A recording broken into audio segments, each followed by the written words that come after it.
Imagine trying to lift yourself off the ground by, well, reaching down, grabbing your own shoelaces, and just pulling up with all your might. Yeah, good luck with that. Right. Like you could be the strongest person on earth. You could pull until your hands literally bleed. But the mechanics just, they flat out refuse to work. Exactly, yeah. You are trapped inside the very system you are trying to lift. So to actually pull yourself up, you need an external anchor. You have to stand on something outside of yourself. It's basically the ultimate mechanical frustration. And mathematically speaking, I mean, it is the exact same frustration that has haunted theoretical physics for, well, the last 100 years. Welcome to the deep dive. You, the listener, have probably pictured the ultimate discovery in physics, the grand theory of everything, as this final, elegant equation. We all do, yeah. Right, we all have this romantic image of like a lone genius standing at a chalkboard, writing down 3 or 4 symbols, stepping back and just saying, there it is, that's the universe, we're done here. A nice, closed, perfect box. Exactly. Yeah. But today, well, we are looking at a physicist who says we need to drop the shoelaces entirely. We are diving into a theoretical landscape that fundamentally rejects the idea of a finish line. Which is, frankly, a massive paradigm shift. I mean, traditional physics is totally obsessed with finality. Oh, absolutely. But the framework we're analyzing today, it argues that proving the ultimate nature of reality isn't about finding a static equation. It's about starting an infinite, unstoppable process. Okay, let's unpack this. Our source material today is this dense, rigorous, and completely fascinating chat transcript. It's a heavy read. It really is. It documents a real-time intellectual sparring match. On one side, you have the creator of this brand new proof method for a theory of everything, a researcher named Art Michael Meyer. Right. And on the other side, there's an analytical system that's just probing and stress testing the absolute limits of his framework. And this framework is called NKE. That stands for Nichts kruste etwas, which, well, it translates from German to nothing crust something. Yeah, and, the name alone tells you we are operating at the absolute foundational basement of reality. And our mission for you today is to take this massive stack of theoretical analysis and just tear it down to the studs. Yep. We're going to examine the methodological stability of this NKE framework. We're going to trace its evolution from a minimal set of just 4 rules into a really robust, ironclad 12 Lemmata structure. Which is a huge leap. It is. And we'll explore its mathematical convergence, which involves, rethinking how numbers even work. And we'll demystify how highly abstract concepts like category theory are being used to map the physical reality you and I are sitting in right now. But to understand why this radical NKE approach is even necessary, we first have to understand the invisible wall that traditional physics just keeps crashing into. Right. We have to talk about why proving anything completely is mathematically impossible. Enter Kurt Gödel. Exactly. Enter Kurt Gödel. So back in 1931, Gödel published his incompleteness theorems and, well, he effectively broke mathematics. He really did. Before Gödel, mathematicians like David Hilbert believed that mathematics was a perfect, complete system. They thought that if you just found the right set of starting rules, the axioms, you could prove every single true statement in the universe. It was the ultimate dream of a neat, tidy universe. Yeah, but Gödel proved mathematically that the dream is, well, it's a delusion. His theorem states that in any sufficiently complex logical system, there will always be statements that are absolutely true, but completely unprovable from within the rules of that system. Wow. Right. So if the system is consistent, it must be incomplete. And this goes right back to the shoelaces. You cannot use the rules of the universe to completely prove the universe because, well, you are inside it. The closed loop is a paradox. Exactly. That's like the classic liar's paradox, right? Yeah. This sentence is false. If it's true, it's false. If it's false, it's true. The logic just eats itself. It totally does. So traditional physics has spent a century trying to build a theory of everything inside a closed box. And Gödel is just standing there pointing out that the box is fundamentally broken. Which brings us to the core innovation of the NKE framework. The source material explicitly acknowledges Gödel's trap. Okay. It states that no theory, even if it happens to be the absolute, undeniable truth of the cosmos, can be fully and conclusively proven from within. So what does he do? Well, the creator of NKE doesn't try to fight Gödel. He bypasses him entirely by, redefining what a proof actually is. And he does this using the Euler number, Yeah. which is where the math gets genuinely beautiful. Yeah. For anyone who hasn't taken calculus recently, the Euler number, denoted by the letter E, is a fundamental mathematical constant. Yes. It's roughly 2.718, and the decimals go on forever. It is infinite. It is literally the bedrock of natural growth. If you want to calculate continuous compound interest in a bank account, or the radioactive decay of a specific isotope, or even wave mechanics in quantum physics, you have to use the Euler number. But wait, if the decimals go on forever, how do mathematicians actually use it? Hmm. I mean, you can't plug an infinitely long number into a calculator. At some point, you just have to stop. Right. Doesn't that mean every calculation using E is technically an approximation? And that is the vital distinction. The definition of E is a limit. It is the limit as n approaches infinity of a specific sequence. Mathematicians don't have the final decimal, but, they don't need it. Okay. They calculate the sequence to whatever degree of precision is required for their specific application. So if you are calculating the interest on a $10 loan, you only need a few decimal places. Makes sense. But if you are calculating the trajectory of a probe landing on an asteroid, you calculate a few hundred decimal places. But the underlying reality of the number E never changes. It is a convergent series. The further you calculate, the infinitely closer you get to the absolute truth of the number, even if you never, ever reach the absolute final digit. Exactly. And the author of the NKE takes this mathematical reality and applies it to epistemology, to the theory of knowledge itself. Well, yeah, he argues that the proof of a theory of everything must behave exactly like the Euler number. Instead of a static, closed proof, the NKE proposes a convergent, never-ending series of knowledge. The sources call this the N-to-M network. Right. An infinitely expanding, multidimensional web of logical associations. Right. Think of N-to-M as a many-to-many relationship in a database. In traditional physics, you often look for one-to-one linear causes. A causes B. Sure. But in the NKE framework, every piece of physical data is relationally linked to countless others. As we discover more about the universe, the density of this logical web increases. The theory constantly converges on the absolute truth. I want to translate this into how you, the listener, actually experience the world. Think about learning a complex skill, like playing the piano. Great analogy. Thanks. You don't read a book on music theory and suddenly possess this closed, finalized knowledge of the piano. Your brain doesn't just download a static file like you're in the Matrix. No, your initial knowledge is incredibly sparse, like where middle C is. Right. But as you practice, you build an N-to-M network in your brain. You link the visual sight of a note on the sheet music to the physical feeling of your finger striking the key, to the auditory resonance of the sound, to the emotional weight of a minor chord. Yeah, exactly. Your understanding of the piano converges on mastery. You never reach perfect infinite knowledge. There's always a new microexpression or timing variation to learn, but your functional reality becomes undeniably robust. The NKE theory of everything claims to work the exact same way. It admits its own incompleteness, basically bowing to Gödel, but uses that incompleteness as the engine for infinite convergence. Right. It gets infinitely closer to complete explanatory power without ever falsely claiming to have reached a dead-end stopping point. Which is an incredibly elegant philosophical dodge. But, a philosophical dodge doesn't give you the physics of a black hole. Fair point. If this proof is an infinite converging series of knowledge, there have to be a starting value. What is the equivalent of the number 1 in that Euler equation? If we are weaving an infinite multidimensional web, what is the spider? Well, we have arrived at the absolute generative core of the theory. The source text refers to this as the Busfo process. And this is where we have to completely abandon our intuitive understanding of matter. Okay, let's do it. What is the Busfo process? Remember that NKE stands for Nix Crusta et was nothing, Crust Something. The theory posits that at the very bottom of reality, below quarks, below quantum foam, even below the concept of space-time itself, there is a tautological, binary, infinitely fast, infinitely fine, and omnipresent separation. That's a lot of words. It is. It is the continuous separation of nothing via a virtually infinitely thin crust into minimally different parts. Okay, I have to stop you there. Separating nothing via a crust into minimally different parts.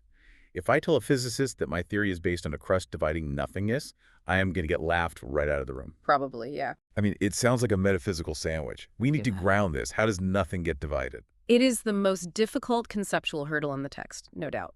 Let's try a different metaphor. Think about the concept of digital black on a high-end OLED television screen. Okay, an OLED screen, I'm with you. When an OLED screen shows the color black, it doesn't project a black pigment. The pixel literally turns off. It's projecting nothing. It is a state of zero. Right, true black. Exactly. But the structure holding that zero, the pixel itself, the electrical grid, the software monitoring the state that is highly active, the nothing in the NKE theory isn't some magical, empty philosophical void. It is a foundational matrix. And the crust is the boundary condition. So it's like a tautological engine. It's a 3D grid that is constantly at infinite speed asserting a binary state. Yes. Think of it as a continuous, infinitely fast vibration between states. And because this separation is happening everywhere at infinite speed, it creates a geometry. The nothingness is structured. So we have an infinite, active, structured grid of binary separations. But how do we get from a vibrating digital grid of nothingness to the actual physical universe, to, the coffee cup sitting on my desk right now? Through the strict mechanical derivation of emergence. The Busfo process isn't something that happened 13.8 billion years ago at the Big Bang and then just stopped. Oh, it's ongoing. It is happening right now at every single microscopic point in the space between you and me. It is an external generator continuously recreating the universe. Because this grid is vibrating and separating, it inevitably generates resonances. Resonances. Yes. Like acoustics. Exactly like acoustics. When sound waves travel through a medium, they interact. Sometimes the peaks of two waves meet and they amplify each other. That's constructive interference. Sometimes a peak meets a trough and they cancel each other out, destructive interference. On the 3D Busfo grid, these infinite binary separations create interference patterns. So the vibration hits a certain frequency and kind of locks in. The theory calls these stable feedback loops. Through a mathematical process called symmetry breaking, these stable loops layer on top of each other. Okay. And from the bare geometry of the grid, stable resonances emerge. From the interactions of these resonances, the concept of spatial dimension emerges.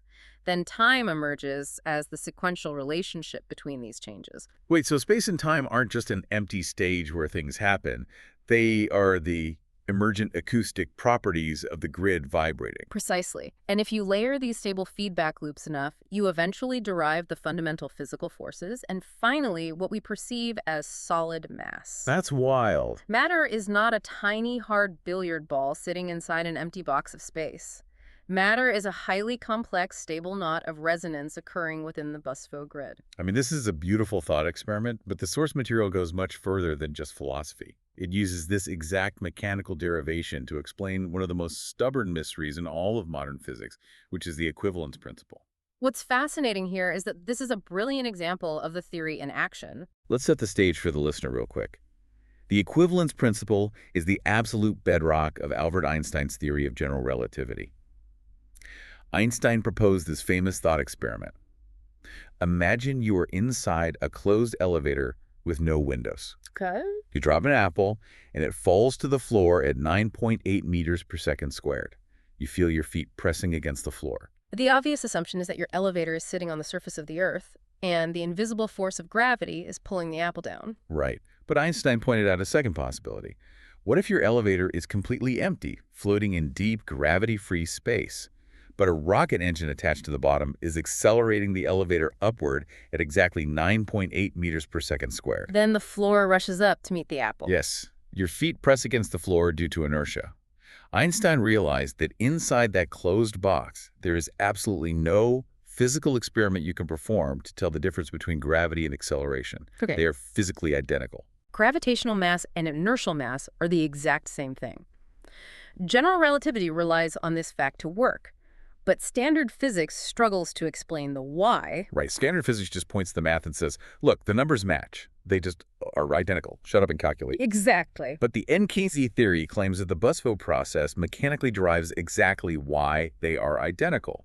How does a vibrating grid explain gravity? Well, the sources explain this through a mechanism called the Mitzieh-Effekt, or the drag effect. To understand this, we have to visualize mass the way NKE does. Remember, mass is not a hard rock. Right, it's a knot. Mass is a complex, dense accumulation of stable resonances, a knot in the tautological engine. Okay, I'm picturing a dense knot in a 3D grid. Because the grid is constantly recreating itself at infinite speed to maintain these stable resonances, the presence of a massive knot actually deforms the local grid around it. Like putting a heavy bowling ball on a trampoline. The fabric stretches down. Similar, but remember, there is no down yet. The deformation is relational. The knot of resonances is literally dragging the fabric of the foundational matrix. Now, if you introduce a smaller knot of resonances, say an apple near the bowling ball, the apple exists within that deformed grid. So as the grid rapidly recreates itself, the apple's stable feedback loops have to adjust to the deformed geometry. Yes. The drag effect dictates that the emergent relational experience of navigating a deformed segment of the generative grid is what we feel as gravity. Wow. There is no invisible rope pulling the apple to the earth. The apple is simply maintaining its geometric resonance within a deformed acoustic field. And acceleration. Well, if you attach a rocket to the elevator and force it to move through the grid, you are artificially creating the exact same geometric deformation in the local resonances. The drag effect on the knots of matter is mathematically identical. Unbelievable. Gravity and acceleration aren't two separate forces that magically perfectly mimic each other. They are the exact same emergent geometrical necessity of a localized knot interacting with the Busfo matrix. I need a second to let that land. The theory is taking gravity, this monumental, mysterious force that holds galaxies together, and stripping it down to the relational geometry of a drag effect on a vibrating engine. The implications of that are staggering. The implications extend to the fundamental constants of the universe. The speed of light, Planck's constant, the fine structure constant. Oh, boy. Yeah, in traditional physics, these are just arbitrary numbers. We measure them, but we don't know why they are what they are. In the NKE framework, these constants are not arbitrary. They are derived as the absolute mathematical limits of these resonant feedback loops. They are the speed limits of the grid's geometry. Which is incredible, but I'm looking at a massive problem here. An infinitely fast, vibrating 3D grid separating nothing from something. The potential for chaos is literally infinite. Oh, absolutely. Why doesn't this Busfo process just generate an eternity of random static? Why does it specifically generate a universe with ordered carbon atoms and DNA and stars? You need an architectural blueprint to constrain that chaos. You need incredibly strict constraints. And the source text provides a fascinating, transparent look at how the creator built and refined those constraints over time. This brings us to the evolution of the 12 Lemmata. Yeah, the sources show us a timeline. In March 2026, the creator published version 1.03 of the NKE theory on Arcsevers. It was a modest 28 pages, and it relied on a foundation of just 4 lemmata. Right. But then, only a month or two later, version 1.1 drops. It explodes to 97 pages, and the architectural structure expands from 4 to 12 lemmata. Let's define a lemma for our non-mathematical listeners. Please do. In mathematics, a theorem is the major result you are trying to prove. A lemma is a stepping stone. It is a proven proposition that is used as a necessary building block to reach the final theorem. So the creator realized that 4 stepping stones just weren't enough to cross the river. He needed 12.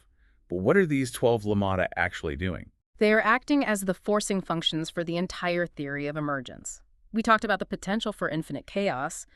The 12 lemmata, or the mathematical laws that constrain the Busfo process so tightly that it is forced to act as the single possible minimal generative instance for our specific universe. They enforce parsimony. Extreme parsimony. Occam's razor taken to its absolute mathematical limit. Adherence to these 12 lemmata legally binds the theory.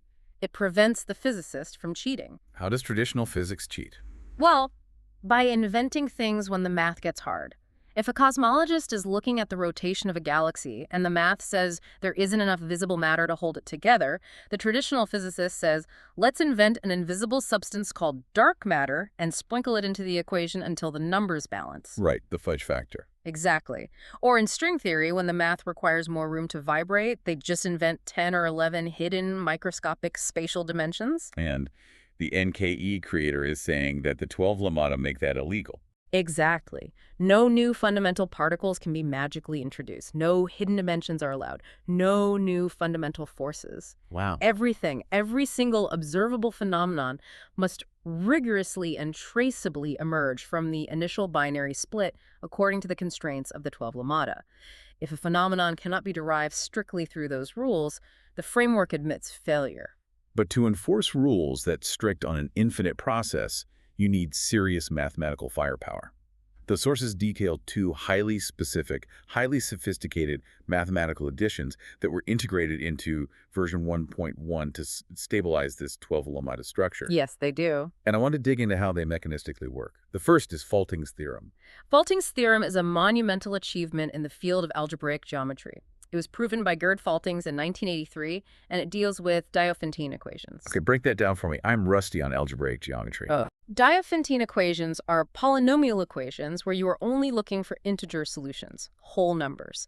The most famous example is Fermat's last theorem, x to the n plus y to the n equals z to the n. Right. For centuries, mathematicians wondered how many whole number solutions existed for certain complex curves. It's easy to find solutions for simple shapes, right? Like a circle or a flat plane. Right. But Faltings looked at highly complex mathematical shapes, specifically curves with a topological genus greater than 1. Genus is the number of holes in a shape, right? A sphere is 0 holes. A donut is 1 hole. A figure-8 pretzel has 2 holes. Yes, perfect. Faltings proved that for these complex curves with a genus greater than 1, there are only a strictly finite number of rational points, meaning a finite number of whole integer solutions. Okay, that is fascinating abstract math, but how on earth does a theorem about the number of holes in a shape stabilize an infinite vibrating physics grid? What is the actual mechanism? It solves the most dangerous problem in theoretical physics, which is the problem of infinities. Remember, the Busfo process is infinitely fast and infinitely fine. Yeah. In quantum field theory, when your equations produce infinities, the theory breaks down. It's called mathematical divergence. The math just throws its hands up. So how does NKE use Faltings to fix it? By applying algebraic geometry to the resonance knots. The NKE uses Faltings' theorem to prove that even though the generative background grid is completely infinite and continuous, the stable resonance structures that can emerge from it are topologically restricted. Okay. The geometry of the emergent rules acts like a curve with a genus greater than 1. Therefore, it can only produce a strict finite number of stable physical properties. Yeah, let's see if I have this. The infinite Busfo grid is like a limitless, chaotic ocean of energy. But the 12 Lemmata dictate the shape of the shoreline. I like where this is going. And Faltings' theorem proves mathematically that because of the complex shape of that shoreline, the infinite water can only pool into a very specific, discrete, finite number of puddles.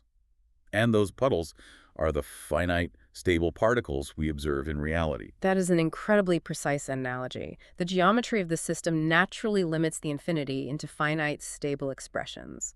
The infinity doesn't break the math tames the infinity. It is a self-regularizing mechanism. Which brings us to the second massive mathematical addition in version 1.1, which is Fourier analysis. Fourier analysis is basically the mathematics of deconstruction.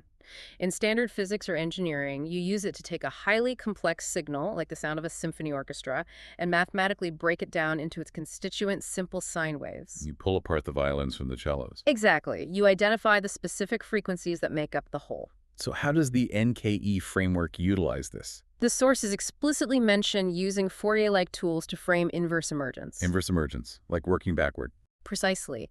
If the Busfo process generates simple resonances, which layer into complex loops, which layer into space, time, and matter, that is forward emergence. But if the theory is robust, you must be able to run the tape in reverse. So a physicist using NKE can look at a complex physical anomaly, maybe the anomalous magnetic dipole moment of a muon, and use Fourier analysis to mathematically deconstruct that complex behavior all the way down the chain. Yes. They strip away the mass, strip away the forces, strip away the space-time, and reverse engineer the exact simple frequencies of the Busfo grid that produce the anomaly. It proves the mapping works bidirectionally. The theory isn't just a philosophical story pointing upward. It is an analytical scalpel that can slice downward. But hold on, let's ground ourselves again. We have a beautiful 12 Lemmata structure. We have Faltings taming the infinities and Fourier slicing the emergence. It is a breathtaking mathematical architecture. It is. But the creator of this theory is just one guy. The sources note he had only been working on this specific iteration for roughly 6 months. He hasn't mathematically mapped every single grain of sand in the universe. He still has the Gödel problem. Very true. The end-to-end web of knowledge is vast, but it's currently mostly empty space.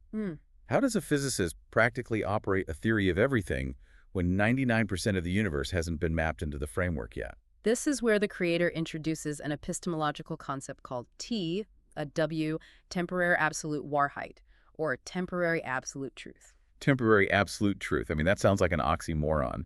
If something is temporary, it isn't absolute. If it's absolute, it shouldn't be temporary. It sounds contradictory until you view it through the lens of asymptotic convergence. Let's look at the history of physics.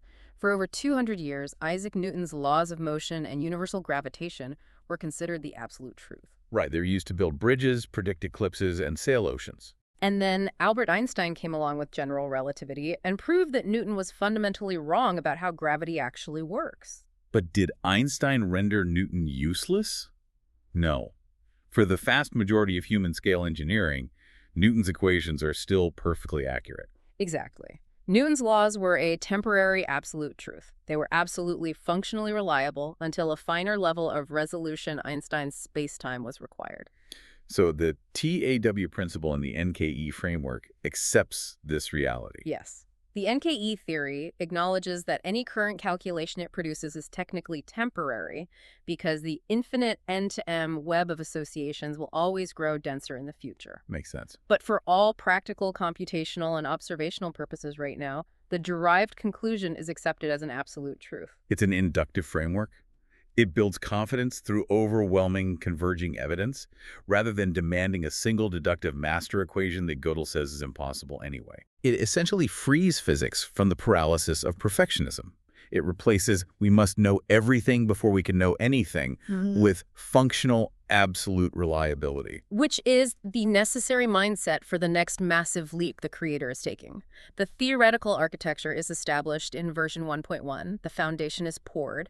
But physics is not pure mathematics. Physics requires empirical reality checks. It requires data. The whiteboard has to survive contact with the laboratory. Exactly. And the sources reveal that the author is currently deep into the development of version 2.0, and the methodology shifts radically here. How so? The author states that version 2.0 is shifting from establishing theoretical proofs to generating empirical facts. Version 2.0 will contain roughly 100 almost exact, correct physical facts built directly on the 12 Lemmata, alongside emergent explanations for about 100 other specific physical phenomena. Let's contextualize what a massive claim that is. When standard physics wants to prove a new theory, like the existence of the Higgs boson, thousands of scientists spend decades and billions of dollars building the Large Hadron Collider to find one specific piece of data. Yeah. This creator is preparing to drop 100 derived facts from a single theoretical core. And this brings us back to our primary mission, which is evaluating methodological stability. In standard physics, when you try to apply a new equation to 100 different physical phenomena, you usually encounter a disaster. The math works for phenomena 1 through 10, but breaks on phenomenon 11. So what does standard physics do? It tweaks the foundation. It adds a new arbitrary parameter. It invents a new particle to balance the equation. It constantly cannibalizes its own core to survive empirical testing. The shoelaces get tangled. But the NKE source material explicitly emphasizes a very different reality. It needs that from the 28 pages of version 1.03 to the 97 pages of version 1.1, all the way into the empirical data mining of version 2.0, the innermost generative core of the theory remains completely invariant. The Busfo process is utterly untouched.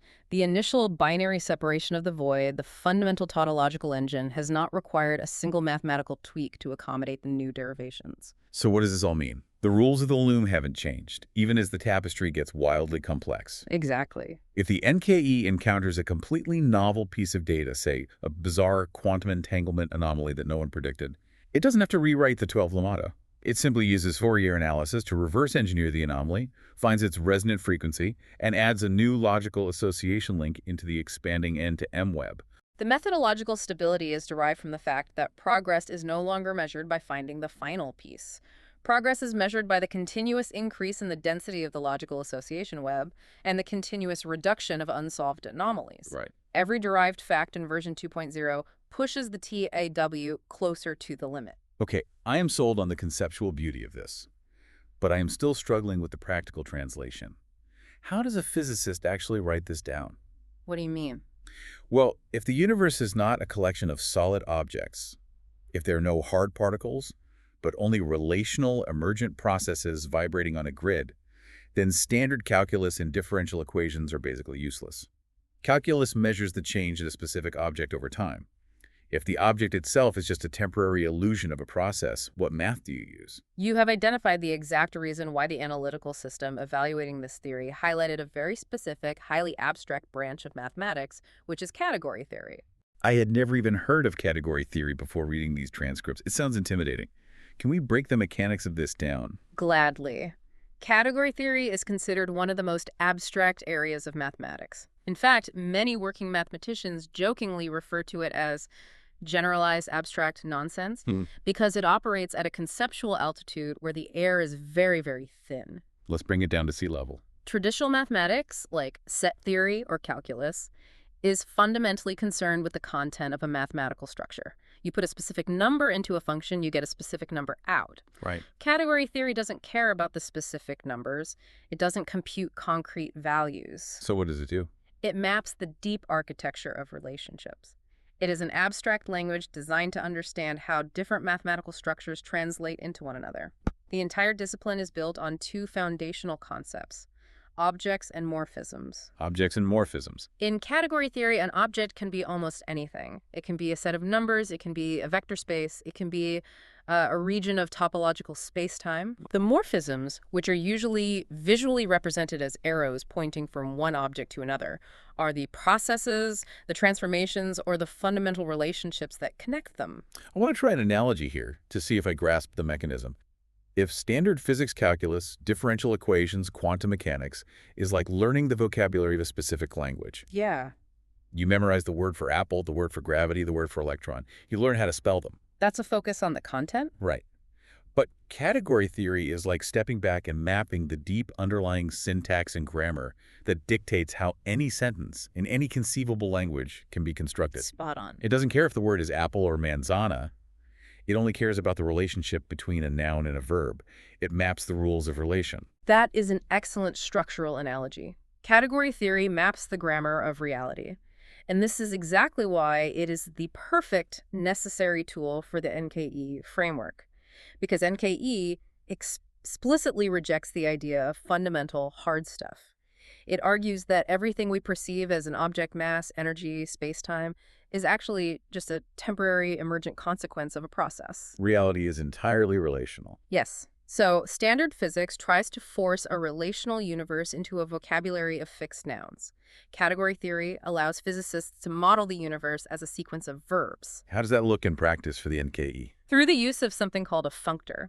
Because the Busfo core is a generative engine, physicists can use category theory to model it not as a physical thing, but as a monoidal process, a functor. What's that? A functor is essentially an arrow that maps one entire category to another while perfectly preserving the relational structure. So instead of trying to write an equation for a static particle, the physicist writes a functor that maps the process of the grid generating a resonance. Exactly. In this categorical view, space, time, and forces are not fundamental objects waiting around in the void. They are modeled mathematically as emergent morphisms. They are the arrows. Space-time is literally just the process of relation between stable feedback loops. The implications of this for quantum mechanics are massive, aren't they? The source material specifically mentions how this strips away the shut up and calculate problem. It is a profound shift. The standard Copenhagen interpretation of quantum mechanics provides incredibly accurate math to predict the probability of an electron's position, but it explicitly refuses to tell you what is actually happening mechanically between point A and point B. It hides behind abstract algebra. But category theory offers a visual syntax. The transcript mentions string diagrams. This isn't related to string theory, is it? No, string diagrams are a graphical calculus within category theory. Instead of writing pages of impenetrable matrix algebra to describe a quantum process, you literally draw it.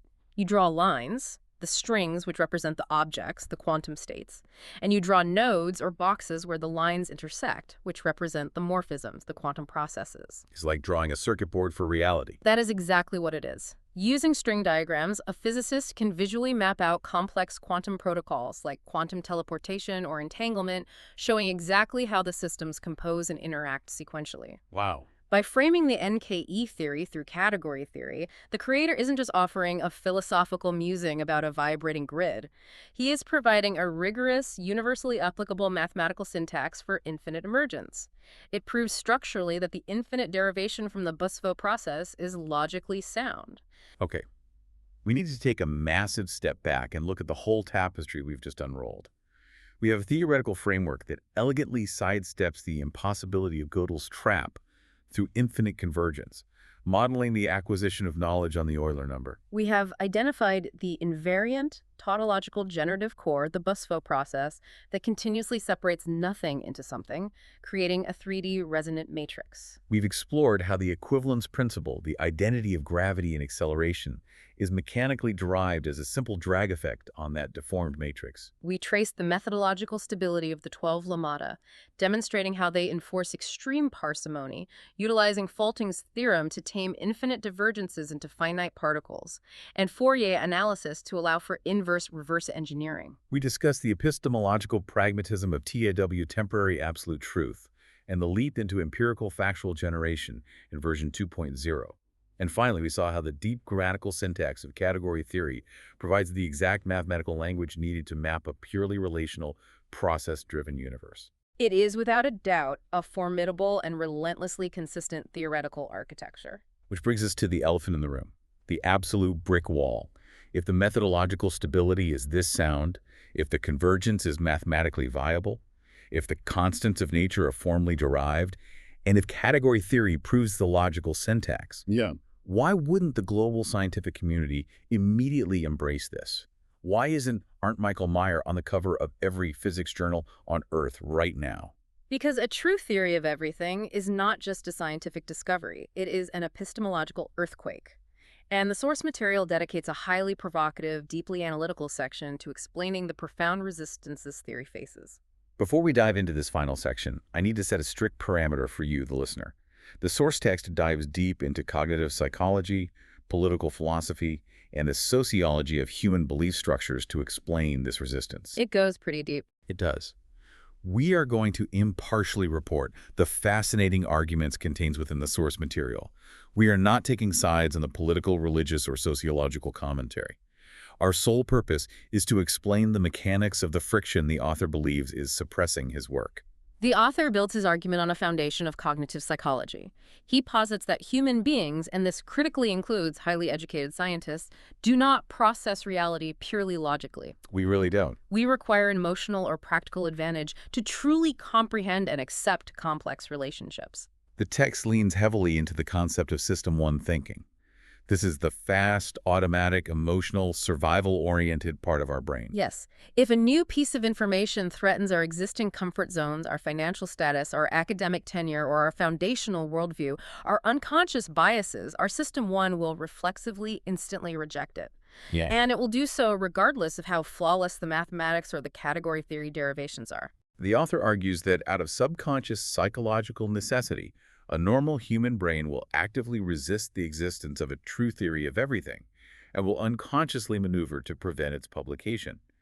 Because the discovery and acceptance of a ToE inevitably means the destruction of metaphysics. And we must define how the source uses that term. The text treats metaphysics as a functional synonym for religion, occultism, and any belief system reliant on supernatural, unexplainable external forces. Right. If the NKE framework proves that every single aspect of reality, from gravity to human consciousness, is a strictly mechanical, emergent property of the Busfo process vibrating according to 12 mathematically bound lemmata, well, then there's no room left for magic. There is no room for mystical intervention. The mechanical derivation dissolves the metaphysical narrative, and this is where the author introduces his sociological argument.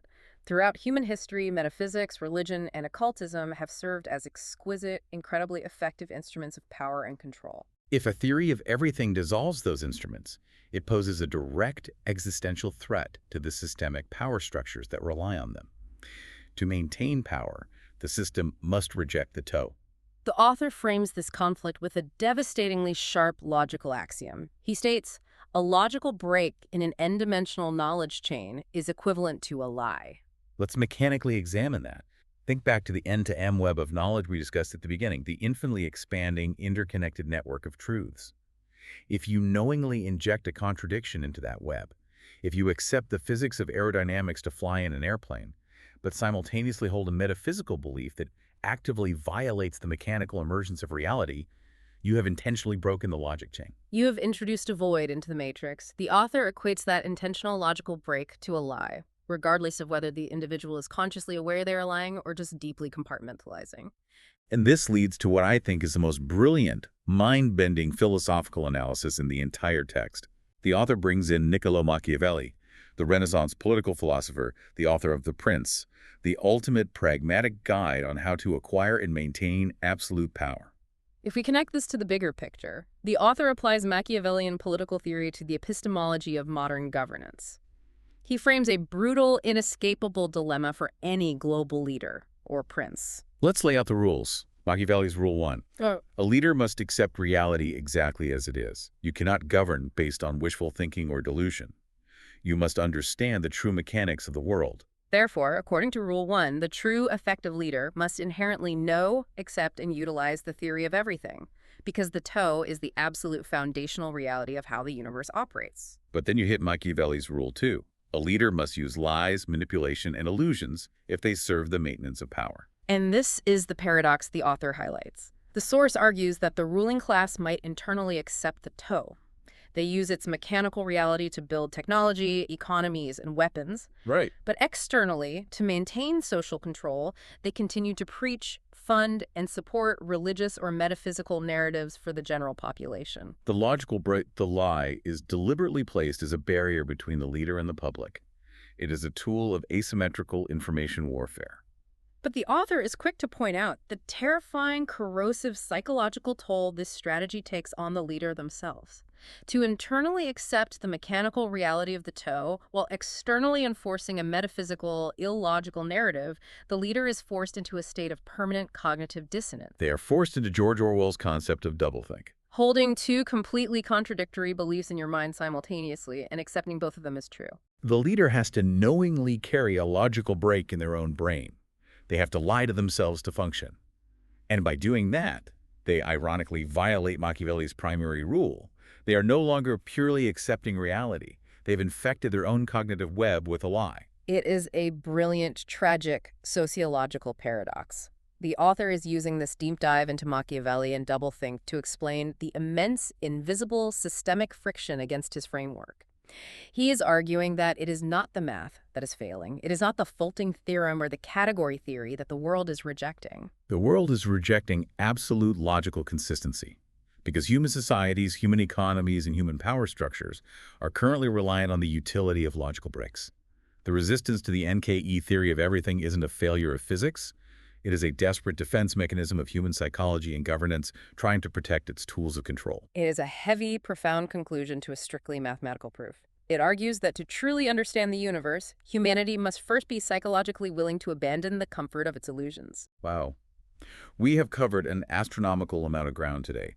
We started with the absolute mechanical impossibility of Gödel's closed loop and saw how the Euler number provided a pathway to infinite converging knowledge. We examined the tautological invariant core of the Busfo process, a vibrating 3D matrix continuously separating nothing from something, generating the resonances that become space, time, and matter. We marveled at how gravity itself is mechanically derived as a simple geometric drag effect on that resonant matrix. We traced the architectural evolution of the 12 Lemmata, watching how algebraic geometry and Fourier analysis enforce extreme parsimony, bounding the infinite into the finite, and providing the methodological stability necessary to generate 100 specific empirical facts in version 2.0. We decoded the deep grammatical syntax of category theory, proving how functors and string diagrams can mathematically map a universe built entirely on relational processes rather than solid objects. And finally, we confronted the invisible epistemological barrier, the psychological friction of System 1 thinking and Machiavellian doublethink that fights against the death of metaphysics. It is a framework that systematically dismantles and reconstructs not just physics, but the very nature of how we acquire, hold, and defend knowledge. It truly is. And I want to leave you, the listener, with a final thought to mull over as you go about your day. Something that builds on this entire emergent architecture. If the NKE theory is correct, I mean, if the universe itself is not a finished static product sitting in an empty box, but is instead an infinitely continuing emergent series of logical associations, an ongoing active process of becoming generated by the Busfo core. A universe of verbs, not nouns. Exactly. Then does that mean human knowledge isn't just a passive reflection of reality? Think about the end-to-end web of knowledge inside your own brain. Is the way your mind builds infinite converging webs of logical association actually the exact same kind of emergent continuous process as the universe itself? Are we, in our relentless pursuit of truth, not just observers, but simply the universe's biological mechanism for calculating its own Euler number? That is a question worth pulling at the threads of. Thank you for joining us on this incredibly deep dive into the source material. Keep questioning the framework, and we will catch you next time.